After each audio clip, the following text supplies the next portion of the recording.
अस्सलाम वालेकुम रहमतुल्लाहि व बरकातहू। वालेकुम अस्सलाम व रहमतुल्लाहि व बरकातहू।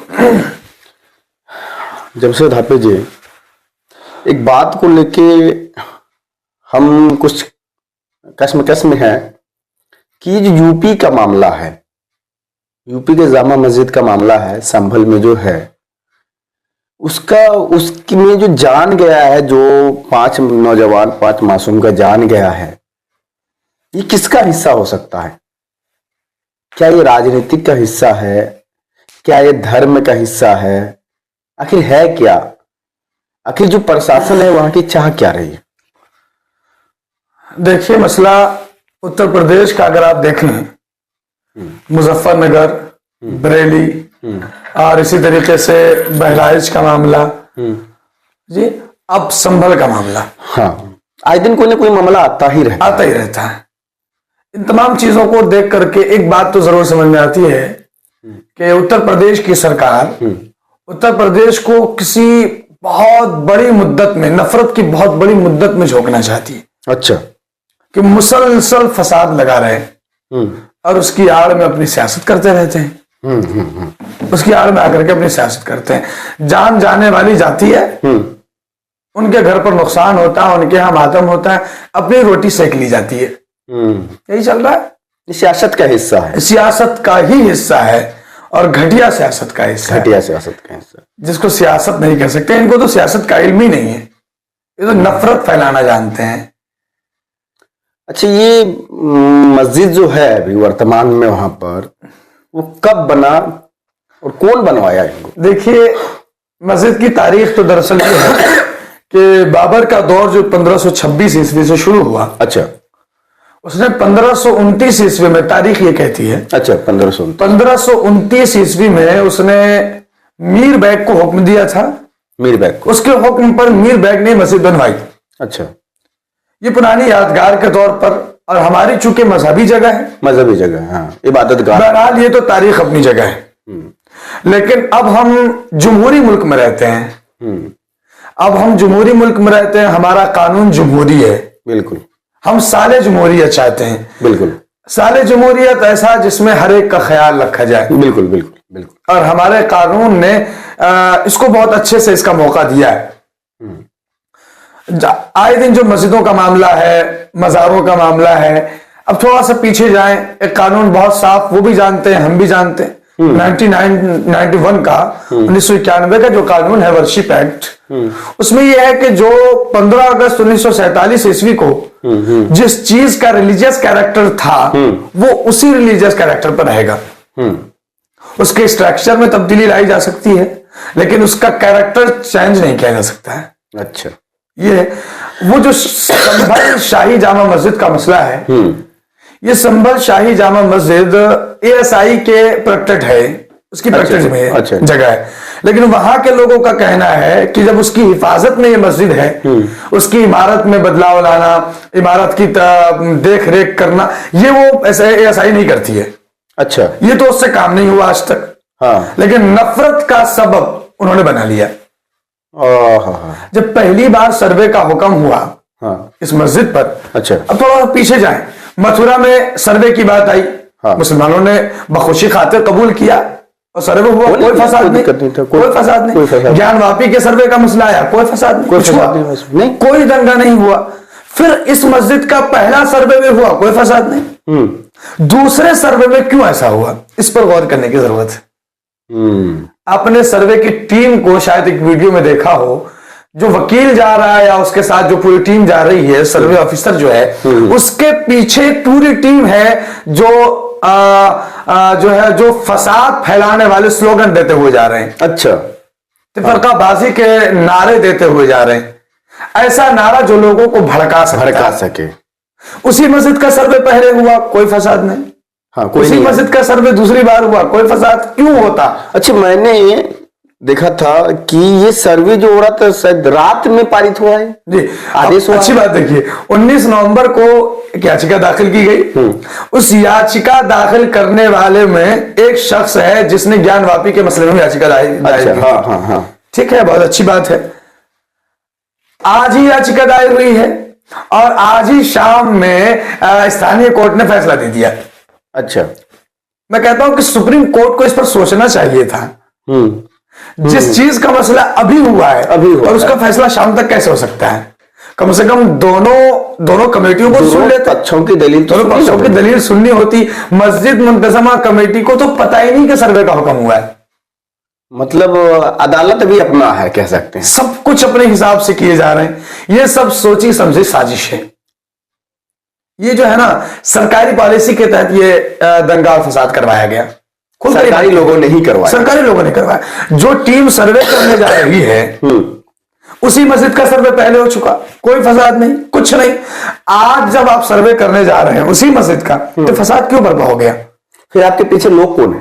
लोग कौन है पीछे आने वाले? आने से यहां सोचने वाली बात है, आगे से आने वाले को आप रोक नहीं पा रहे हैं, पीछे से जो धक्का रहा है उसके साथ चल रहे हैं। और अफसोस ये है कि यहां पर कोई जिम्मेदार नहीं ठहरेगा। ये लोग या सरकारी लोग या कोर्ट उस आदमी को जिम्मेदार नहीं ठहराता जिसने दंगा भड़काया। जो लोग दंगे का शिकार हो गए, जिनकी जान चली गई, वो मुजरिम है। जो मकतूल है, जो मजलूम है, वही मुजरिम है।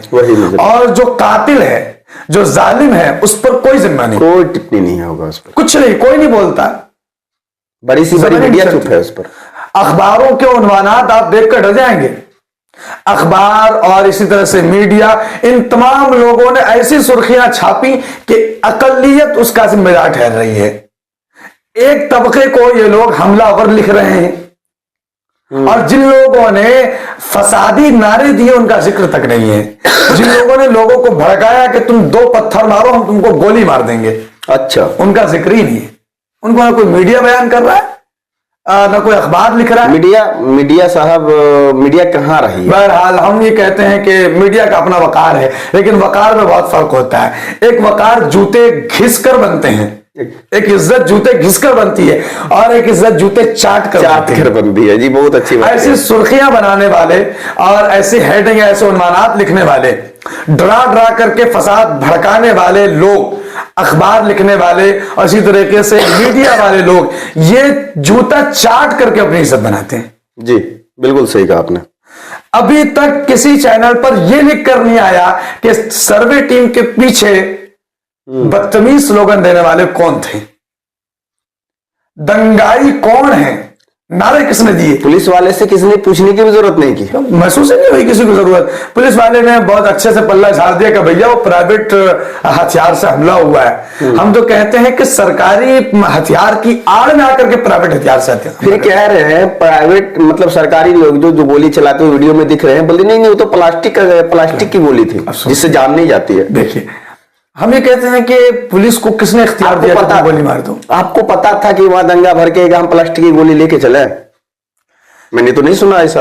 अब देखिए कैसे कैसे, मतलब किस तरह से बेवकूफ बना रहे हैं हमको, कैसे बेवकूफ बना रहे हैं।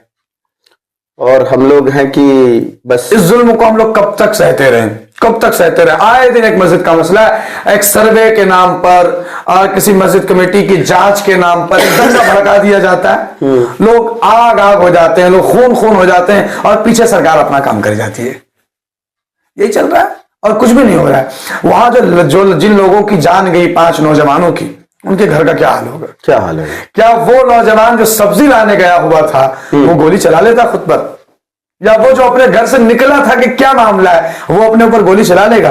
बेवकूफ बनाते हैं लोग, बेवकूफ बनाते हैं। वीडियो में साफ साफ देखा जा सकता है, एक पुलिस एहलकार लोगों को भड़का रहा है कि चलाओ पत्थर, हम गोली मार देंगे।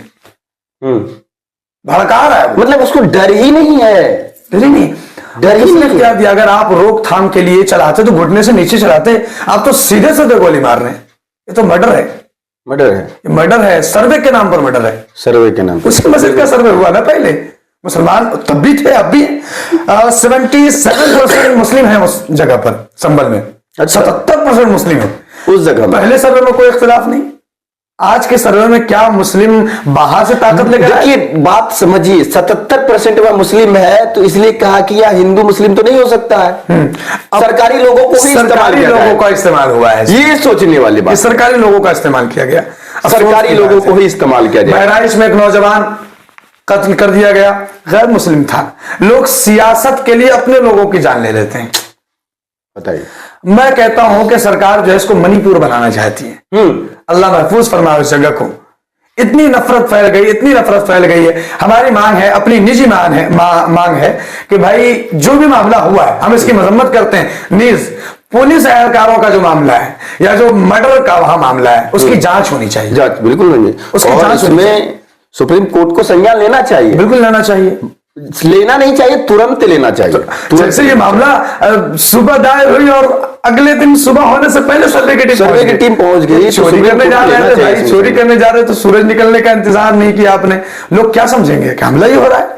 लोग तो इस मामले में निकल कर आपने भड़काया उनको, आपने खुद भड़का दिया उनको।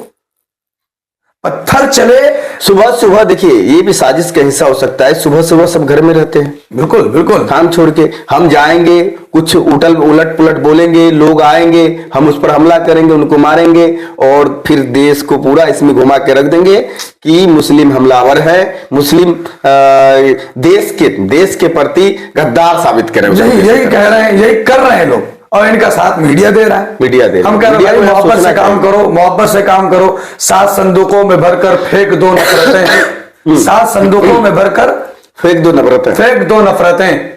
अब इसका इलाज मोहब्बत के सिवा कुछ भी नहीं है। तो इसी के साथ आप क्या संदेश देना चाहेंगे लोगों को? मेरा कहना है कि सरकारी लोगों से कहना है कि भाई आपको सियासत करनी है, आप कर लीजिए, सियासत नहीं कर ली, लेकिन अवाम को फसाद का निशाना ना बनाइए। बिल्कुल। उस जान की कीमत समझिए जो एक बेटा अपने घर का सहारा होता है। आपके फसाद फैलाने की वजह से, उन लोगों के गलत नारों की वजह से जिनकी वजह से फसाद भड़क जाता है, उनके गलत जहनीयत की वजह से एक घर तबाह हो गया। बिल्कुल। उनकी जहनीयत की वजह से एक मां के रोते हुए आंसू बर्दाश्त नहीं होते। उसकी जहनीयत की वजह से, उन लोगों की जहनीयत की वजह से कि जो हिंदू मुस्लिम नफरतें फैलाते हैं, उनकी वजह से समाज बर्बाद हो रहा है। बिल्कुल। हमें सारे जमहूरियत चाहिए। हम जमहूरी मुल्क में रहते हैं, हम कानून को मानने वाले। अगर कानून नहीं मानते, आप खुद ही सब कुछ कर रहे हैं, तो आग लगा दीजिए कानून को। बिल्कुल। संविधान को आग लगा दीजिए। अभी 26 तारीख गुजरी है, संविधान का दिन मनाया है और उससे पहले 19 नवंबर को दंगा भड़का दिया आपने, 20 नवंबर को दंगा भड़का दिया। 20 नवंबर को 5 लोगों की जान, जो जमहूरी लोग थे, जो इस मुल्क के शहरी हैं, इस मुल्क के बाशिंदे हैं और बाय चॉइस नहीं है और बाय चांसेस नहीं है, बाय चॉइस है। हमसे कहा गया था कि तुम जा सकते हो, लेकिन हमने कहा नहीं, हम अपने आबाओ अजदाद का मुल्क यानी हिंदुस्तान चुनेंगे, पाकिस्तान नहीं जा सकते। क्या हम इस दिन को देखने के लिए यहां थे कि हमारी जानें तुम्हारे गलत नारों की वजह से पुलिस हमें मार देगी, या गलत लोग अपने हथियार का इस्तेमाल पुलिस की आड़ में आकर कर लेंगे? बहुत दुख की तो सरकार को इस बात पर सोचना चाहिए। उत्तर प्रदेश की सरकार को बिलखुसूस सोचना चाहिए कि वहां की आवाम आपको वोट देकर लाती है, आप आवाम को आग में झोंक रहे हैं। ये सिला दिया आपने जीतने का, ये सिला दिया आपने उनके वोट देने का, उनका हक लिया आपने और उनको आग में झोंक दिया।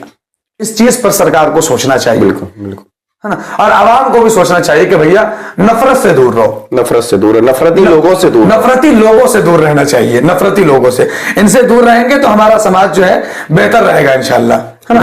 इसी पर एक शायर ने बड़ा अच्छा शेर कहा था, वो अभी हमने पढ़ा, 7 संदूकों में भरकर दफन कर दो नफरतें। आज इंसान को मोहब्बत की जरूरत है बहुत। बिल्कुल बिल्कुल बिल्कुल। आज इंसान को मोहब्बत की जरूरत है बहुत। ये दुनिया नफरतों के आखिरी स्टेज पर है, ये दुनिया नफरतों के आखिरी स्टेज पर है। इसका इलाज मोहब्बत के सिवा कुछ भी नहीं है। वाह वाह, क्या कहा। इसी के साथ आज का हम लोग यहीं तक रहने देते हैं, फिर नेक्स्ट वीडियो में आएंगे। वीडियो को शेयर कर दीजिए थोड़ा सा, कि आवाम तक पहुंचे एक सही संदेश, कि वो आखिर इस सब प्रोपेगेंडा से कैसे बच सके। बचने का यही एक तरीका है कि आप जहां तक हो सके न्यूज चैनलों पर तो भरोसा ना ही करें। एक छोटा सा पैगाम मेरा ये है कि ये हमारे साथ इसलिए हो रहा है कि हम मस्जिदों से दूर हैं। बिल्कुल। हम मस्जिदों में नहीं होंगे तो टीमें रात में सर्वे करने आएंगी और फिर रात में दंगे भड़काए जाएंगे। हमारा ताल्लुक खत्म हो गया। बाबरी करके लोगों ने बाबरी का मामला किया, बाबरी मस्जिद हटाई और उन्होंने मंदिर बना करके साबित कर दिया कि अब मुसलमान कुछ नहीं कर सकते, तुम इनके साथ जो चाहो करते रहो। बिल्कुल। हमें उनका पहरेदार होना चाहिए। हमें अपनी इमारत का, अपनी मसाजिद का, अपनी मकातिब का पहरेदार होना चाहिए। उनमें इबादतें जिंदा रहनी चाहिए, सजदे जिंदा रहने चाहिए, तब जाकर के ये चीज हमारी महफूज रहेगी इंशाअल्लाह।